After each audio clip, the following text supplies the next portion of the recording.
प्रिय छात्रों, आइए हम लोग इस वीडियो में कुछ और मुहावरों से वाक्य बनाते हैं।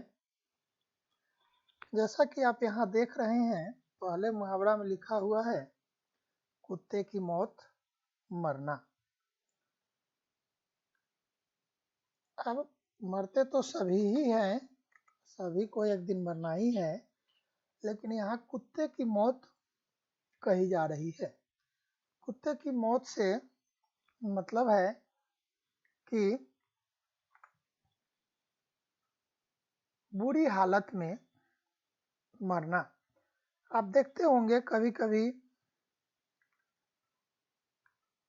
आदमी किसी दुर्घटना का शिकार हो जाता है, कभी कुछ ऐसा काम करता है जिसके कारण पुलिस उन्हें गोली से मार देती है, ऑन द स्पॉट उनकी मृत्यु हो जाती है। घटना स्थल पर, ऑन द स्पॉट का मतलब होता है घटना स्थल पर ही मृत्यु हो जाना। कभी कभी आप देखते हैं कि एकाएक आदमी बिजली की चपेट में आ जाता है और उसकी मौत हो जाती है। तो इस तरह की जो मौत होती है उसको बोलते हैं कुत्ते की मौत। तो हम इससे कई तरह के वाक्य बना सकते हैं। फिलहाल मैं तो यहाँ एक ही वाक्य लिखूंगा। लिखेंगे, सड़क दुर्घटना में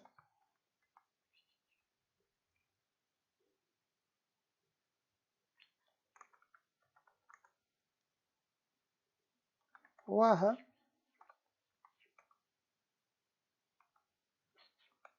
कुत्ते की मौत मरा।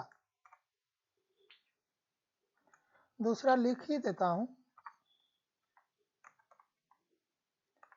पुलिस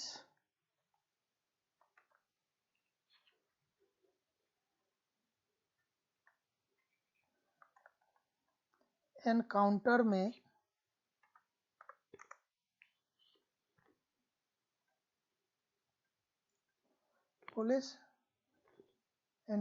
में वह कुत्ते की मौत मरा। और बना दीजिए,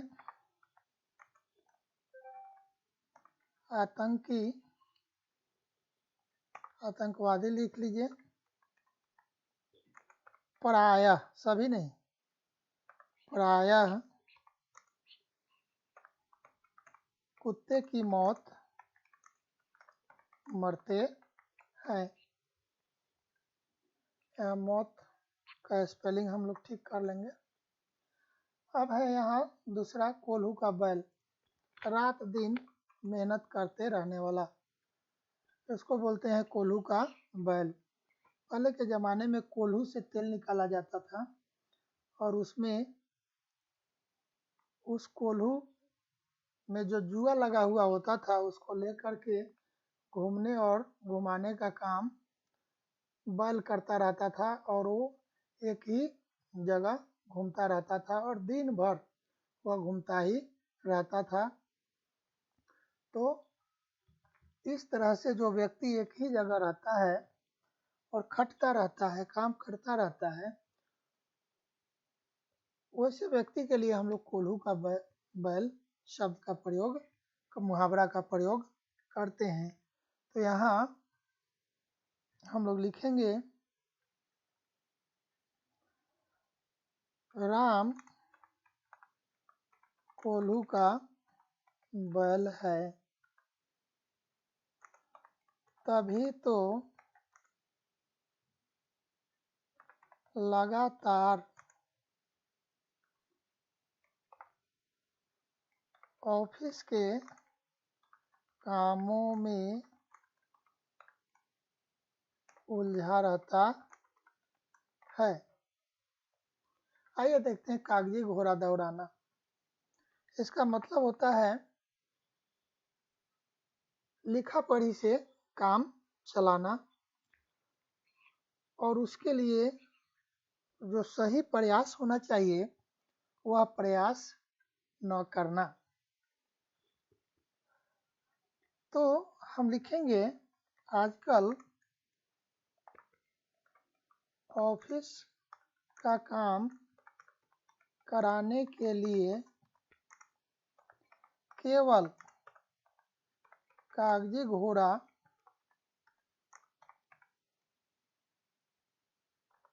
दौड़ाने से नहीं होता। यह वाक्य अपने आप में पूरा हो गया, लेकिन इसको और स्पष्ट करना है तो पूर्ण विराम को हटाइए और ऐड कीजिए। इसके लिए दौड़ धूप अलग अलग कीजिए, दौड़ धूप भी करनी पड़ती है। सिर्फ लिख करके देने से आपका काम नहीं होगा। जिस ऑफिसर के मार्फत आपका काम होना है, बार बार जा कर के उससे मिलना भी पड़ता है। कांटा बोना, हानि पहुंचाना, नुकसान करना। इसी तरह का एक मुहावरा कहीं और आपको मिलेगा, फूल बोना। यहाँ है कांटा बोना, कहीं मिल जाएगा आपको फूल बोना। कांटा का उल्टा फूल होता है। तो कांटा बोना हानि पहुंचाना, फूल बोना मतलब आपके लिए अच्छा सोचना, आपका फायदा पहुंचाने का काम करना। तो आप लिखेंगे, आप जब मेरे लिए कांटा बोएंगे तो क्या मैं आपके लिए फूल बोऊंगा?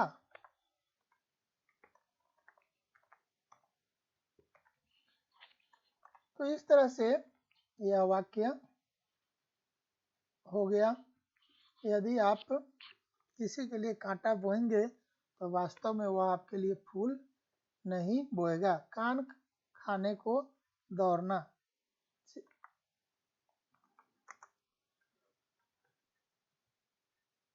इसका मतलब होता है जब आपको किसी चीज की जरूरत है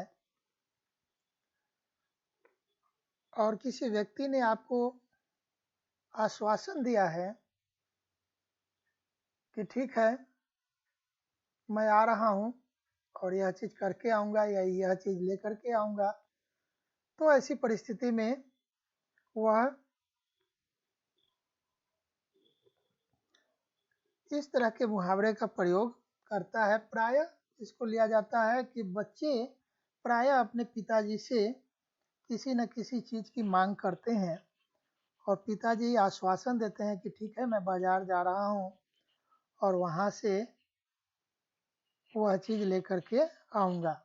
और जैसे ही वह घर आते हैं, बच्चे इंतजार करते रहते हैं, आशा में रहते हैं कि जब वह आएंगे तो वह चीज लेकर के आएंगे। तो बच्चे दौड़ेंगे। उन्हें चाय पानी के लिए पूछने की बात तो छोड़ दीजिए, उन्हें आराम से बैठने तक नहीं देते। घर में प्रवेश करते ही दौड़ करके पूछते हैं कि आपने वह चीज लाई या नहीं लाई। तो जैसे ही पिताजी बाजार से लौटते हैं, वैसे ही बच्चे कान खाने दौड़ते हैं। ये है चिड़चिड़ाकर बोलना, क्योंकि कई बार के आश्वासन के बाद भी उन्हें यह चीज पूरी नहीं की गई थी, उनकी मांग पूरी नहीं की गई थी। आज आखिरी प्रॉमिस था, आखिरी वादा था, इसलिए बच्चे कान खाने के लिए दौड़ते हैं। अब यहाँ है ये कान कतरना, यहाँ है कान कतरना। और एक चीज मैं भूल गया, यहाँ इसको अंडरलाइन करना था, तो इससे पहले के वीडियो में भी मैं भूल गया और यहाँ भी मैं भूल रहा था और यहाँ मुझे याद आ गया। तो चलिए पहले इसको अंडरलाइन कर लेते हैं। यहाँ कागजी घोड़े, तो यहाँ यह आया है। उसके बाद ये है कांटा बोना। उसके बाद है यहाँ कान खाना।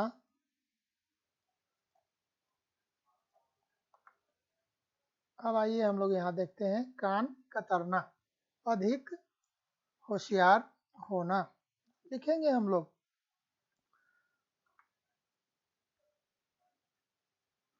मुकेश को छोटा मत समझो, छोटा मत समझो, वह तो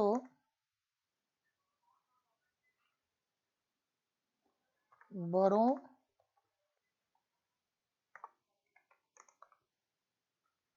का कान कतरता है। यहाँ ये कान कतरना और यहाँ ऐड कर दीजिए काटना। ये दोनों में से कोई भी रहेगा तो हमारा वाक्य यही रहेगा।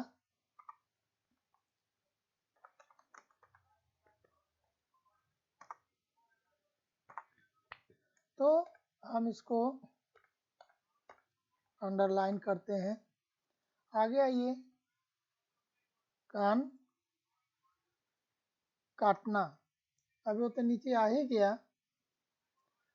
अब हम क्या करेंगे, इसी वाक्य को उठा लेते हैं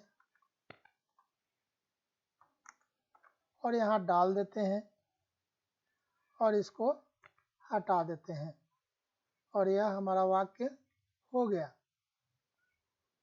आइए हम लोग अगला देखते हैं। कानी कौड़ी पास न होना, एक भी पैसा पास नहीं है।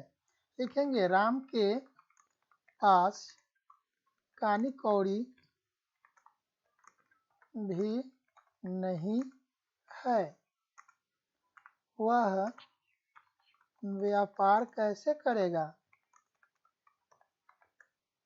राम के पास कानी कौड़ी भी नहीं है, वह व्यापार कैसे करेगा। सिंपल अर्थ है, इसलिए मैंने इस पर ज़्यादा समय नहीं लिया।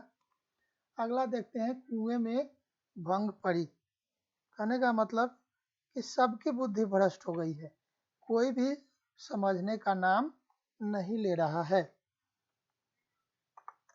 इस गांव के लोग तो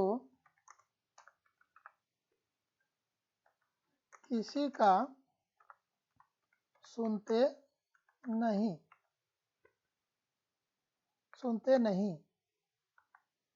यहाँ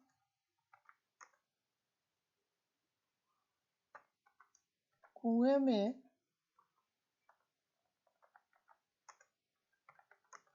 भंग पड़ गई है। इस तरह से हमारा यह वाक्य बन गया।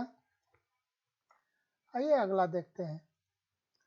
अगला है हमारा कान में तेल डालकर बैठना। कहने का मतलब कि बिल्कुल किसी काम के प्रति निश्चिंत होना, कोई चिंता फिक्र नहीं होना, इसको बोलते हैं कान में तेल डालना। लिखेंगे पत्नी ने अपने पति से कहा क्या कहा? कहा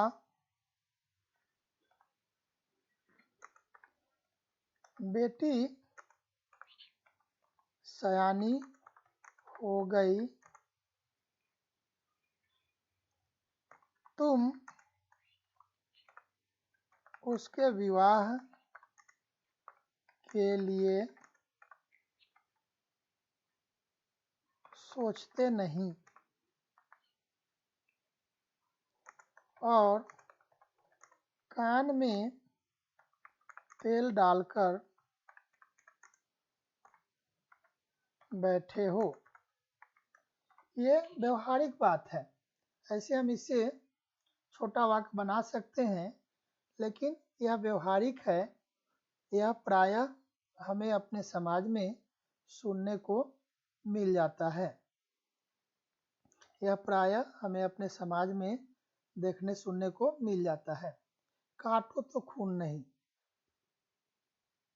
इतना भयभीत हो जाना कि आपका शरीर पीला पड़ जाए, लगे कि शरीर में खून ही नहीं है। सरप्राइज हो जाना, संज्ञा शून्य हो जाना। संज्ञा शून्य हो जाने का मतलब होता है कि जैसे आपके शरीर में जान ही नहीं है, एकदम शॉक्ड हो जाना। काटो तो खून नहीं।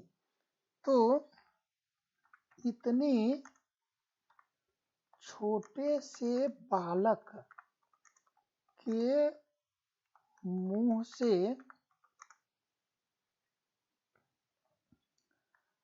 ऐसी बातें सुनकर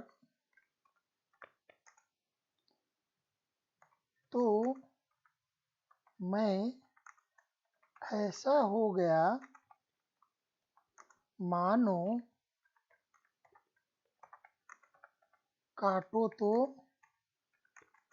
खून नहीं। कहने का मतलब कि आप कोई एक्सपेक्ट भी नहीं कर सकता है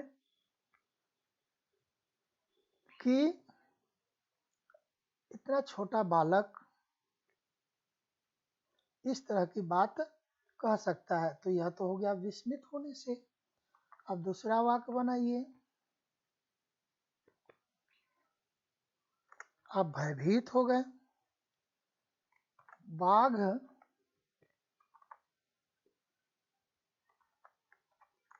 को अचानक सामने देखकर मेरी ऐसी स्थिति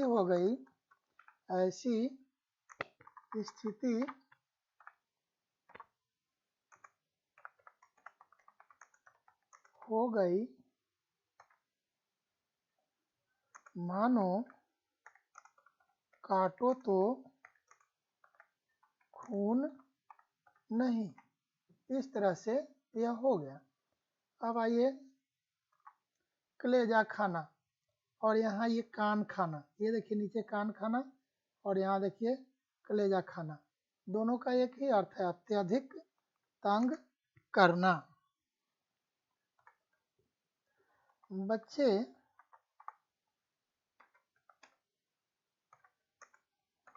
फेरी वाला को देखते ही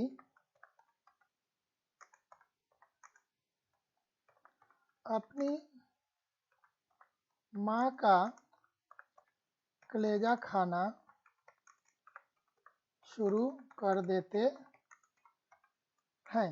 शहर में यह देखने को नहीं मिलता है। शहर में फेरी वाला उतना आपको नहीं दिखाई देगा, लेकिन गांव बस्ती में फेरी वाला दिखाई दे देगा, कुछ न कुछ सामान बेचते हुए। और जैसे उसकी आवाज़ बच्चे सुनते हैं तो उससे कोई न कोई चीज़ खरीदने के लिए माँ का कलेजा खाना शुरू कर देते हैं। तो इस तरह से यह वाक्य हो गया। और हम लोग इसके ठीक नीचे वाले वाक्य को बाद में देखेंगे। पहले आइए हम लोग इसको देख लेते हैं और इसको ज्यों का त्यों यहाँ सब्स्टिट्यूट कर देते हैं। और यहाँ ये कलेजा खाना जो है, इसको हम लोग क्या कर देंगे, कान खाना कर देंगे।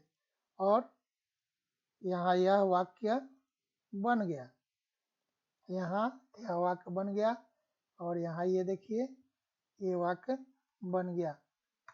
क्योंकि कोई भी जब आपको बनाने के लिए देगा, वाक्य बनाने के लिए, तो ये कलेजा खाना और कान खाना एक साथ नहीं देगा, इसलिए यह वाक्य बनाने से चलेगा। अब आइए हम लोग ये 13 नंबर वाला को देख लेते हैं, कसौटी पर कसना, अच्छी तरह से जांचना। तो इसको बोलते हैं कसौटी पर कसना। सोना खरा है या नहीं, शुद्ध है या नहीं, उसके खरापन या उसकी शुद्धता की जांच हम लोग कसौटी पर करते हैं। तो उसी तरह से किसी व्यक्ति को आपको नौकर रखना है, किसी व्यक्ति को अपना घर किराए पर देना है, तो हम उसकी हर तरह से जांच परख करते हैं, तो इसको कसौटी पर कसना बोलते हैं। तो लिखेंगे किराएदार को पहले कसौटी पर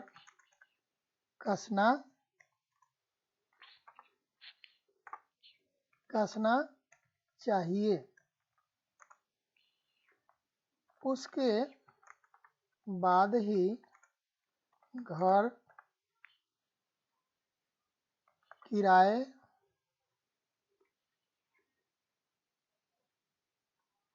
पर देना चाहिए।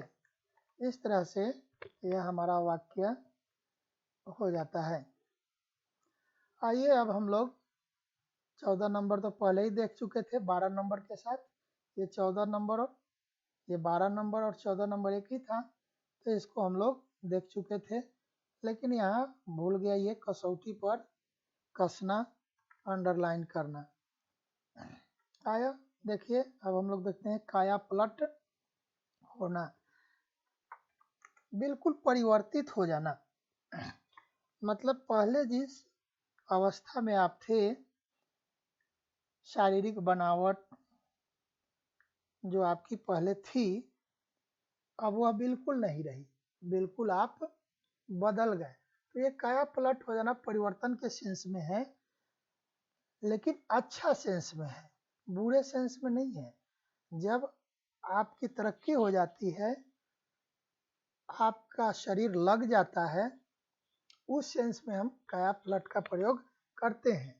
इसको निगेटिव में नहीं लेते हैं, हमेशा पॉजिटिव में ही लेते हैं। तो वाक्य बना देंगे, राम शहर में जाकर रहने लगा तो उसकी काया पलट हो गई। इस तरह से हमारा यह वाक्य बन गया, तो उसकी काया पलट हो गई। इस तरह से हमारा 15 नंबर समाप्त होता है। और जैसा कि हर बार मैं हर वीडियो में कहता हूँ कि 15 का लक्ष्य लेकर चलता हूँ और 15 पूरा हुआ। इस तरह से यह वीडियो भी पूरा हो गया। आशा करता हूँ कि आप लोग ईमानदारी से देखेंगे, समझेंगे। धन्यवाद।